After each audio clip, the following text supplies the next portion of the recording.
Today we're talking about white balance, and after watching this video you can get your white balance on your photographs right every time.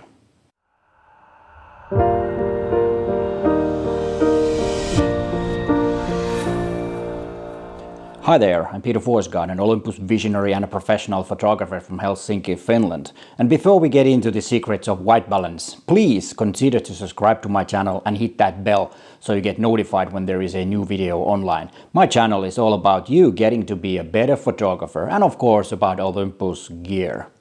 And remember, I post 2 videos a week, usually on Tuesdays and on Fridays. But let's get into the white balance. But let's start with the theory first. If you are familiar with the theory and you know what camera white balance is and you know the concept of white balance, you can go straight to the tips, to this time code, actually on this side.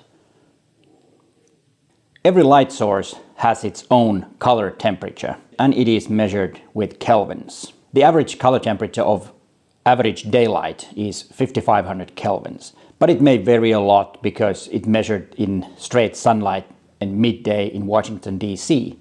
But on a cloudy weather, northern parts of the world, the color temperature might be totally different. So it's only an average and a so-called a standard measurement that was very important during the film days because films were usually balanced to a daylight, and that was 5500 kelvins.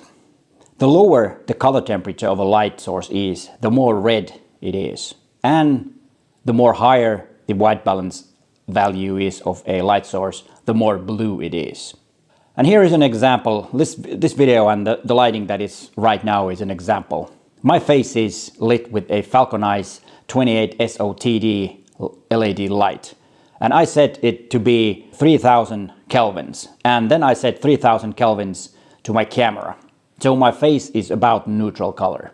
And then the background is lit by daylight, or actually it's overcast weather, very cloudy right now. And as you can see, it's quite blue. And that's because the color temperature of that is higher than the light source. That's why it looks blue and my face looks quite natural. But now the light source is still 3000 kelvins, but I changed the settings on the camera to be 5500. And now you can see the background is more neutral and my face is a bit more red. And now the white balance is 5600 on my face and on the background, just about. So this might be the best setting to go. Even though I would prefer to have the background to be a bit warmer. That usually looks nicer. So the rule of thumb is that if you set your white balance in camera to be lower than the actual light source that is lighting your subject, your image will be more blue. And then if you set the white balance higher than your light source, then your image will be a bit red. So that's the rule of thumb. And if you can remember that, and of course for neutral, you will set the white balance to be exactly the same as your light source to get a neutral, like right now. And let's get into the tips. Tip number 1 is to use auto white balance. Okay, this is probably the way most of us use the camera. You set it up to auto white balance and you don't have to worry about what the white balance is. It's always correct. And yeah, I agree. This is the best way to do in photography. Of course, video is totally different, but we're not talking about video now. We're talking about still photography.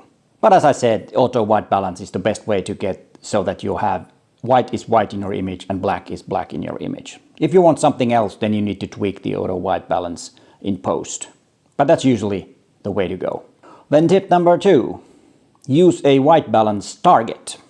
If you have several different light sources in your scene, you're taking a photograph indoors. Usually you might have indoor lights that might be a bit yellow because they have a lower color temperature than the light outside, and then you take an image there. You might have 3 different light sources. There are light bulbs, LEDs, daylight from the windows, and it's impossible to get the right white balance. And then it's important that you decide which light source is your neutral color. And usually it doesn't matter if the indoor light is a bit warmer than the light outside. That usually looks good in images. So you might want to go with the settings that is more close to the daylight than indoor lighting. But it depends on what kind of image you want. Remember always when I talk about the right color balance, I mean the right color balance for you, what you want. And that's why it's really important to understand the concept so that you can decide yourself. So it's not pure luck or some random color temperature that you get in your images. It's really important to know so that you can be in control and tweak it the way you want it. If you want to have wacky colors and totally red faces or totally blue faces, that's up to you. But if you don't know why it happens, then you don't have the image that you wanted. And usually if you don't get the image you wanted, the image is not good. And for those tricky situations, you can use a target. A target is a neutral color thing. It can be a piece of paper or it can be one of these foldable things that are really easy to carry. It comes in a small pouch like this. This is elastolite, which is very high quality. But you can use piece of paper or anything that is a neutral color. You put this in the front of the model's face and then you take a close image of the target and then you use the eyedropper to get the right white balance in your image. In post, this means. And then you can copy that to all the other images that you take in with the same light. But this works only, of course, if the light is controlled and it doesn't change. But this is a very good way of doing it.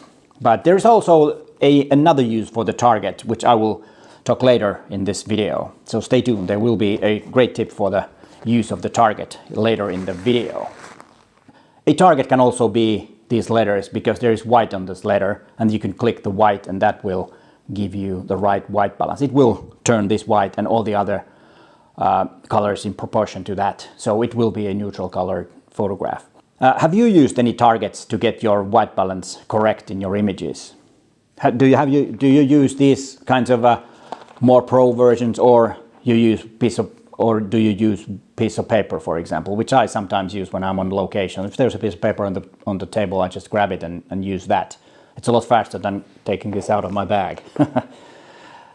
Sometimes I'm lazy. But when using target, the most important thing is that the light source that lights up the target is exactly the same light source that will light your subject. And in this case, my face. So remember that. You can't measure it from the back. You have to measure it in front of the subject so that you will get a perfect white balance on your images. But usually when you use these kinds of targets, the result might be a bit too blue. At least that's what I found out. It's too neutral. Usually I still do it because then I can get a very good base color for the image, and then I just add a bit warmth to it if I want. Usually I do want to get it a bit warmer than the totally neutral color would be, especially in portraits. It usually looks nicer when it's a bit warm side. But there is a pro tip for this. You might want to use a light blue target, because if you have a light blue target, it will add some yellow to neutralize that light blue to be neutral color, to be white. So if you want a bit warmer colors in your images and you use a target, have a very light blue piece of paper with you and use that as a target. And then tip number 3, use the presets in tricky lighting situations, and also if you know exactly your light source's color temperature. Like I'm doing now. I've set that to be 5500 and I have set that also to camera. So it won't change, it will stay as long as my light is consistent, so that the light's color temperature doesn't change at all. And all digital cameras have presets, and Olympus cameras have, and now I have to check out my notes so I get them all right. Of course, there's the auto white balance, you have sunny, you got shadow, cloudy, and then the hardest word to pronounce, incandescent, is it? Incandescent / tungsten, which means the old light bulbs. And then you got fluorescent, you got underwater, and then you got white balance for flash. And then there is the capture white balance, and that's something to do with the target. And I will show you in the end of this video, I will show you how to use the capture white balance preset on your Olympus camera. And then there is the Kelvin info, where you set up manually the Kelvin values to your camera, or tell the camera what the color of the light, what the color temperature of the light is. And it's easy to do. You just choose this option, then you press info button, and then with arrow pad you can go from 2000 kelvins all the way up to 14,000 kelvins. And then there is one special case where you need to experiment and try out which preset works best for you. And that is a situation where you're photographing a party or a venue where they have these fancy RGB LED lights, because those color temperatures on those lights can be anything. If those are those cheap ones that you can get from Amazon for like 10 bucks, the color temperature could be anything. And they look nice and work very well on backgrounds and on venues. But when you photograph, when that's a light that has to be just about the color it is in the venue, because of course if you want to photograph the pictures of venue, if you have a red LED light and it turned out to be blue in your photograph, then it might not be that good. So in those cases you just need to test which preset works best and keep that constant, so you get constant color temperature and constant color on your images. It's a lot easier in post if you have constant colors, even though you could correct them in post, but if you have to do it for every image and you take hundreds of images in a venue, it's a lot of work. And if it's a paid work, then your hourly pay will go down and maybe not so successful in that sense. And then tip number 4. I've talked about the right color balance all the time, or color temperature all the time. But what about if you intentionally want to get creative and use the wrong color balance? And that is something that I always say. So use wrong balance to get creative and just experiment.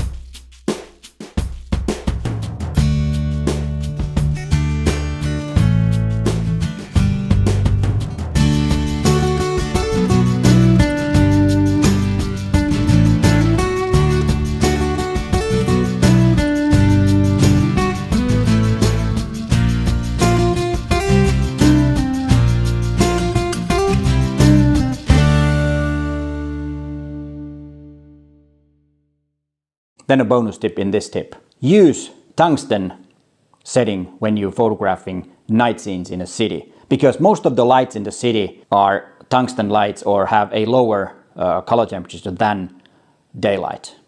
If you're taking a street scene and you use the tungsten white balance, which is about 3200 kelvins, and then you will get nice color for the neon lights, for any light that there is in the city, but the blue sky will be a lot bluer, and that will make a big difference. It will look really cool, those images. And before we get into the tip number 5, you guessed it right, there will be a bonus tip after this, or actually some bonus tips after the 5th tip, so stay tuned. And tip number 5, shoot RAW. And that's a simple reason is that you have a lot more to work with in post when you shoot RAW compared to, for example, JPEGs. RAW images, you can choose your white balance in post, and so you don't have to be that precise with white balance when shooting RAW. Why did I mention 4 tips before this one? Well, there's a simple reason. If you understand and master those things that I said in the first 4 tips, you have a lot better understanding of white balance. And if you have a better understanding, you also have a better possibility to get it right in camera and in post. And of course, if you shoot JPEGs, those 4 tips are crucial, because JPEGs are really hard when it comes to changing the white balance or correcting the white balance in post. You usually cannot do that. But with RAW, as I said, you can. But remember, using RAW won't help you if you have different light sources on your scene and they all have different color temperatures. Then you need to decide which one to be neutral, and the other ones will then change accordingly to the light source that you set neutral. On those situations, if you need to bracket your white balance. To take, let's say, 3 images, you have some LEDs, you have tungsten lights, then you have daylight. Then you have to take 3 images with different white balances and then blend them in post. And that's not a very easy job to do. It can be done, but it takes a lot of work and a lot of experience in image editing. But it can be done. And then the tip how to use the target and tell the camera that this is neutral color. You choose the capture white balance and then take a picture of the target roll, and then every image that you take after that will have this as a reference to white balance. And I think that's a very good way, let's say in the studios and in constant lighting situations. But of course, if the light changes, then it doesn't work. Like if you're making images outdoors and the light keeps changing all the time, then it might not be the best way. Then there is a feature where you can tweak the white balance presets. I've never personally used these, but this is the way if you're not happy with the result. Let's say that you have set it to cloudy and it makes the image too warm or too blue. Then you can tweak the yellow and blue with the slider A and with the slider G or G, that's G, you can control the green and magenta. So if you have some kind of a magenta color cast on your images, then you can tweak it and add some more green. There's one scenario where I could use this feature, and it's the green and magenta slider. Sometimes fluorescent lights are really green, and adding magenta to them might make for example, the skin tones a bit better. So that slider could be useful in that sense. If you want to adjust this to all your presets, then you go to this menu. But if you want to adjust only one preset, then you go to the presets and tweak it there. But as I said, I've never used it, and remember, reset them after you made those images, because otherwise you might think why all my images are so magenta, and if you're shooting JPEG, you're in trouble. Now there have been 2 bonus tips, but let's go with the 3rd bonus tip. Did you know that you can bracket your white balance in the bracketing mode? You turn it on from the bracketing menu, and it's this one, and there you can tweak yellow and blue, or green and magenta, or both. And then you can take images with different color temperatures. You might want to watch these 2 videos next. The top one is about noise reduction, and the bottom one is about focusing correctly. But hey, thanks for watching, and bye for now.